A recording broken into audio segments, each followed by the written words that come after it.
Partons à présent à l'étranger, au Haut-Karabakh, un territoire à peine plus grand qu'un département français que se disputent depuis des décennies l'Azerbaïdjan et l'Arménie. The internationally recognized borders of Azerbaijan, but it's run effectively as an Armenian independent state.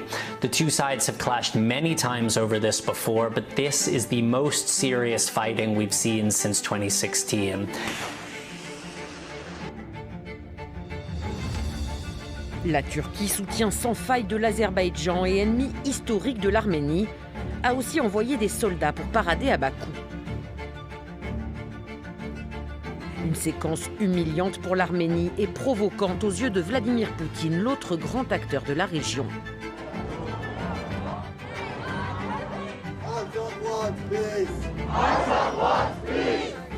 Yine Azerbaycan demir yumruğu onların belini kıracak. Siyasi ve askeri alanda sürdürülen mücadele bundan sonra çok daha farklı cephelerde devam edecektir. Ce que je m'apprête à vous raconter n'est pas écrit dans les livres d'histoire, tout du moins pas les récents événements. Le conflit entre l'Arménie et l'Azerbaïdjan dure depuis de nombreuses années. Mais revenons quelques siècles en avant pour bien comprendre ce conflit historique. Pour partager avec vous quelques dates importantes, en moins 600, l'Arménie historique se situe sur cette région du globe. À titre de comparaison, l'Arménie aujourd'hui est représentée ici. Quelques siècles passent, l'Arménie se retrouve sous influence de l'Empire perse, puis dans l'Empire grec. La culture arménienne hérite de ces deux influences. Entre moins 100 avant Jésus-Christ et 1400 après Jésus-Christ, l'identité arménienne s'affirme. Elle a joué de la rivalité avec plusieurs grands empires, successivement romains et parthes, perses et byzantins. Elle devient le premier royaume chrétien du monde vers l'an 300. D'autres événements historiques se succèdent. Puis vient l'arrivée des Turcs durant le XIe siècle. Cela provoque un grand chamboulement. L'empire turc ottoman gagne du terrain jusqu'au XVIIe siècle. L'empire perse perce du terrain au profit de l'empire russe au XIXe siècle.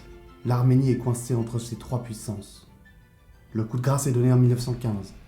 Le génocide arménien fait plus d'1 million de morts. Ce génocide, perpétré de 1915 à 1916 en pleine Première Guerre mondiale, est la volonté de l'Empire ottoman. 2 tiers des Arméniens présents sur le territoire turc actuel périssent du fait de déportations, famines et massacres de grande ampleur. Il est planifié et exécuté par le parti au pouvoir à l'époque, le comité Union et Progrès, plus connu sous le nom de Jeunes Turcs. Composé en particulier du triumvirat d'officiers Talat Pacha, Enver Pacha et Cemel Pacha, qui dirigent l'Empire ottoman alors engagé dans la Première Guerre mondiale aux côtés des empires centraux. Marche de la mort, crucifixion de femmes, exécution sommaire. Cette page de l'histoire est encore plus tachée de sang. Aujourd'hui encore, ce génocide peine à être reconnu par la communauté internationale. D'abord minoritaires, les Kurdes et les Turcs deviennent alors majoritaires sur l'Arménie ottomane. 1921, un rattachement territorial ordonné par Joseph Staline. Commissaire aux nationalités de la Russie soviétique, il se charge de délimiter les frontières de l'Azerbaïdjan, de l'Arménie et de la Géorgie, territoires soviétisés par l'armée rouge. Staline décide ensuite de céder 2 régions, le Haut-Karabakh et le Nakhichevan à l'Azerbaïdjan, dans une logique de diviser pour mieux régner et d'alliance avec la Turquie entre Lénine et Kemal. Sauf que le Haut-Karabakh, ou l'Artsakh en arménien, est une région peuplée en grande majorité d'Arméniens qui n'a jamais accepté son incorporation à l'Azerbaïdjan en 1921, au début de l'URSS. 1991, chute de l'URSS. Les Arméniens du Karabakh ont proclamé leur indépendance après un référendum le 2 septembre, en même temps que l'Azerbaïdjan. Cela avait déjà déclenché un conflit qui s'était achevé par une victoire arménienne et un cessez-le-feu sous l'égide de la Russie en mai 1994. Depuis le cessez-le-feu de 1994, des affrontements ont lieu de temps en temps mais sans conséquences. Le 27 septembre 2020, tout bascule. Mobilisation générale et instauration de la loi martiale. L'Azerbaïdjan déclare la guerre à l'Arménie.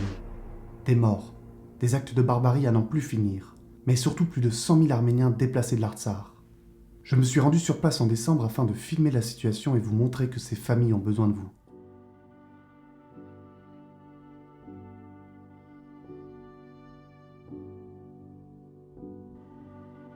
Pour ce reportage, j'ai interrogé plusieurs familles de déplacés.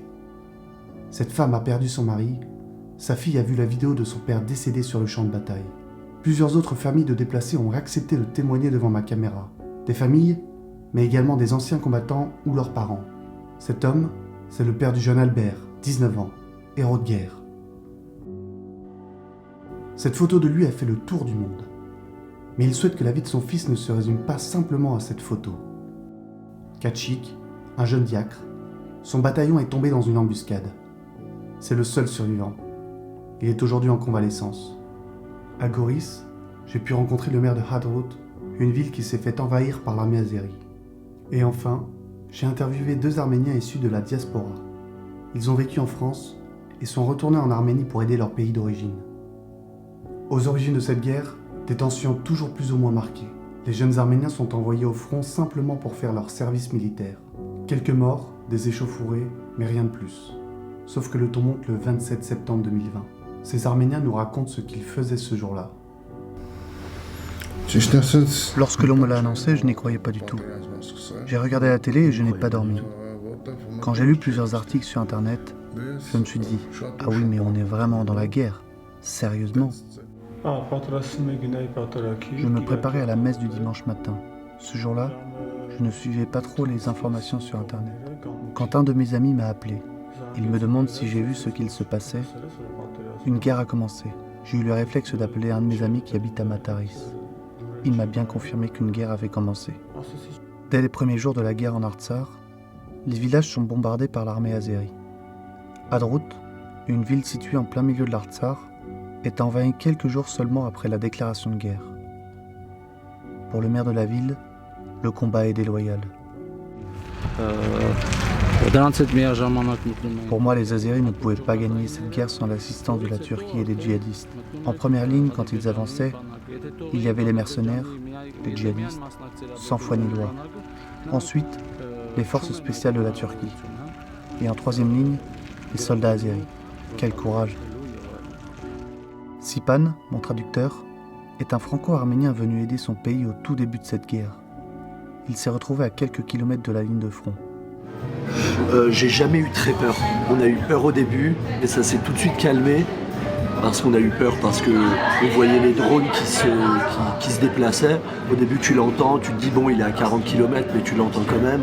Après, ça avance, tu te dis, ah ouais, mais là, il est au-dessus de notre tête, en fait. Et tu te dis, bah, si ça frappe, ça frappe. On voyait quand, en tout cas, l'armée arménienne, nos soldats à nous, essayaient de descendre ces drones-là. On voyait la fumée, on voyait les missiles qui étaient envoyés. Mais les drones, tu les vois pas, tu les entends. C'est comme s'il y avait une machine à laver qui tournait juste à côté de toi, mais tu ne peux rien faire. La seule chose que tu peux faire, c'est essayer de t'étaler et de ne pas rester en groupe. Les Turcs et les djihadistes ont réussi à contourner nos soldats pour entrer dans la ville. Les habitants de la ville ont commencé une défense, mais ils étaient malheureusement inférieurs en nombre. Lors de cette guerre, de nombreuses personnes sont décédées. Voici quelques récits. Je faisais partie d'un petit bataillon. Nous avons subi une attaque très intense, en 2 vagues. À cause de cette attaque, j'ai perdu tous mes amis du bataillon. Je suis le seul rescapé de cette attaque, blessé mais vivant. Pour moi, c'est un peu comme une renaissance. J'ai échappé à la mort de près. Fin septembre, le père d'Albert a eu son fils au téléphone juste avant qu'il ne meure. Depuis le 26 septembre, nous ne nous étions pas parlé. Je m'inquiétais. Je l'ai alors appelé et j'ai réussi à la voir. Il me dit « Ne t'inquiète pas papa, je suis juste fatigué, c'est pour ça. Je vais me coucher et on se reparlera. » Je lui dis que je l'ai vu dans les vidéos qui tournaient sur Internet. Et j'ai ajouté « Qu'est-ce que tu étais fort sur cette vidéo ?» Le 29 septembre, en ayant de graves blessures, il est décédé. Ils l'ont emmené à l'hôpital de Jabraïl, mais il était déjà mort. Il a été touché par un smersh. Ils ne sont pas autorisés à utiliser des armements comme ça. Katchik s'est également battu lors de cette guerre. Il a perdu un œil et peine à marcher. Nous pouvons nous demander ce qui motive quelqu'un à faire la guerre lorsque l'on est voué à une mort certaine. La première et la plus importante, c'est le devoir en tant que citoyen arménien de protéger ces terres, car ce sont des terres historiques. C'est ça être arménien. Nos églises, nos monastères se trouvent dans cette zone. Nous devons protéger tout cet héritage historique et culturel. C'était vraiment mon devoir de me porter volontaire dans cette guerre. Je ne croyais pas du tout qu'on allait perdre. Quand la guerre a éclaté, on était tellement préparés. Plutôt psychologiquement et non de manière militaire ou physiquement. Mon fils aussi le disait au début. Pas pendant.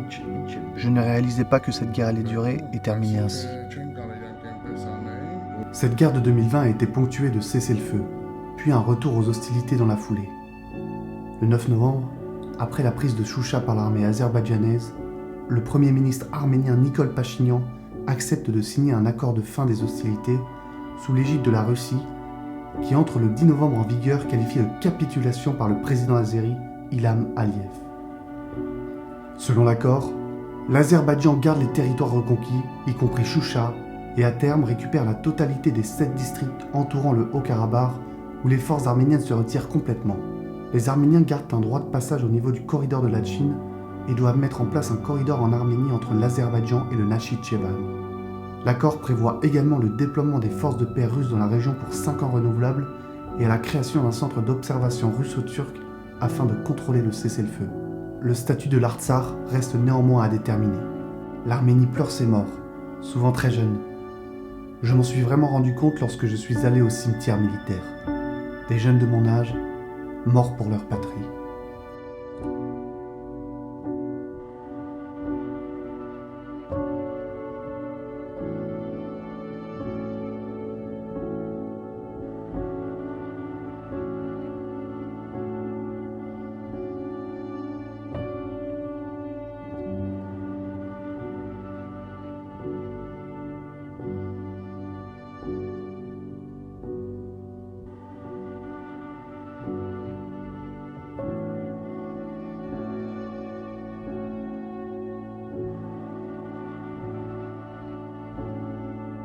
Ça me fait mal puisque on a perdu la jeune génération, une grande partie de la jeune génération qui allait reconstruire le pays vers la démocratie, le droit de l'homme, un pays digne et fort. Il en résulte que de nombreuses personnes sont déplacées de l'Artsakh. Aujourd'hui, elles n'ont plus de quoi se loger ni de se chauffer.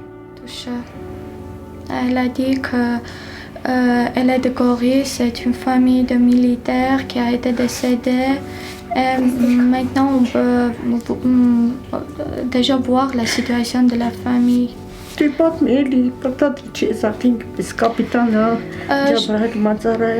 sais un petit peu l'histoire, je vais rencontrer parce qu'elle est un peu touchée, donc c'est moi qui vais rencontrer. Il a été dans le Jabraïl pendant la guerre, son mari, et il a été décédé.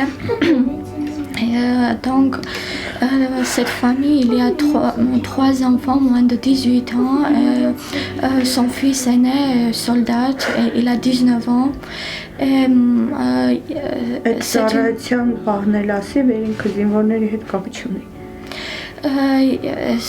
il est un militaire, mais il n'a pas de relation avec le soldat. Il ne devrait pas prendre une armée et aller à la guerre, mais il a fait ça volontairement.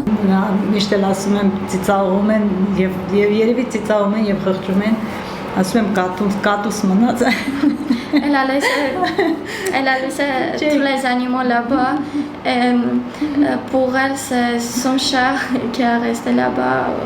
Elle dit que tout le monde rigole quand elle parle de ça, mais elle a besoin vraiment de finances parce que cette maison qu'on voit, c'est une maison de loyer. Il faut payer chaque mois. Et aussi, il faut payer pour les enfants. Donc, elle a besoin de tout, surtout du bois et aussi de la nourriture, des finances. Son mari, que Croix-Rouge lui a envoyé, on peut voir que son mari est mort. Donc, cette vidéo n'est pas quelque chose pour dire que c'est pas un avis de décès. Donc, elle peut pas avoir de l'argent que normalement les autres familles l'ont. Et comme elle n'arrive pas d'Artsakh, elle n'a pas de l'argent du gouvernement qui paye des gens qui viennent d'Artsakh. Donc, elle a vraiment besoin de finances et de tout. C'est une famille qu'il faut bien.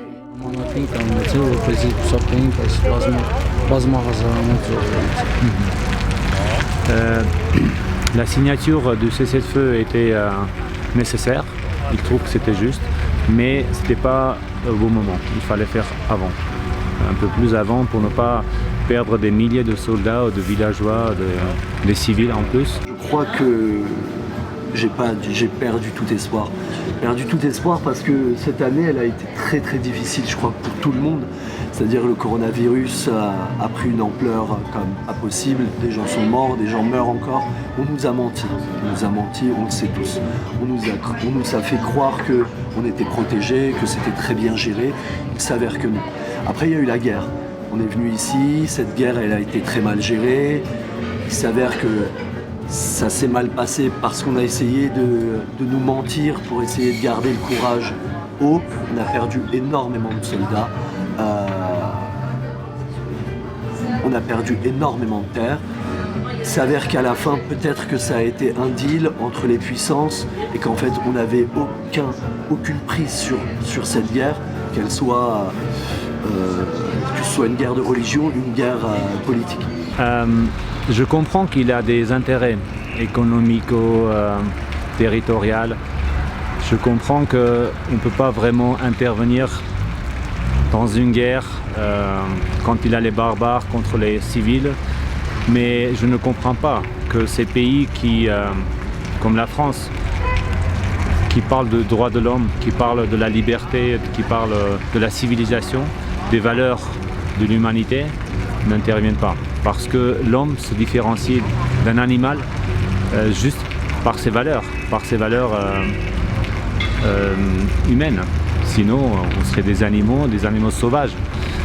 Donc voilà, moi je regrette vraiment que le monde agisse comme ça. Et on ne peut pas progresser humainement tant que les intérêts économiques priment sur les valeurs humaines.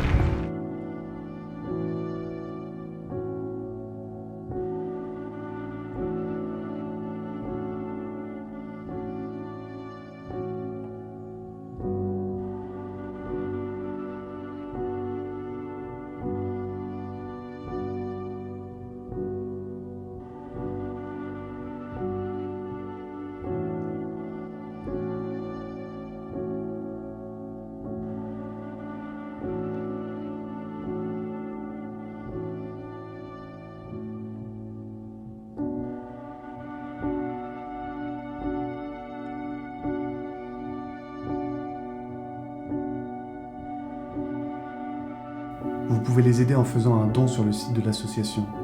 Les interviews complètes de ces Arméniens sont prochainement à retrouver sur les réseaux sociaux. De mon côté, je tiens à vous remercier pour tous les commentaires que j'ai reçus lors de ce reportage. Si ça vous a plu, n'hésitez pas à vous abonner pour avoir la suite de ces vidéos. Et bien entendu, je ferai d'autres reportages sur d'autres pays, et c'est à venir très prochainement. Merci de votre soutien.